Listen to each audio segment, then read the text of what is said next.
Hi my dear friend, in this video I am going to show you how to change call background on your Android phone.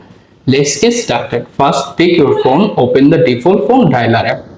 After the app is open, simply tap on the three dots more button, then go to settings. Once you are in the call settings page, scroll down slowly, locate the call background option, tap to open it. After that, tap on background button. Here you can see all of the pre-installed background listed there. Simply select the background if you want to add. For example, I am add this video such as my call background. Simply tap on it.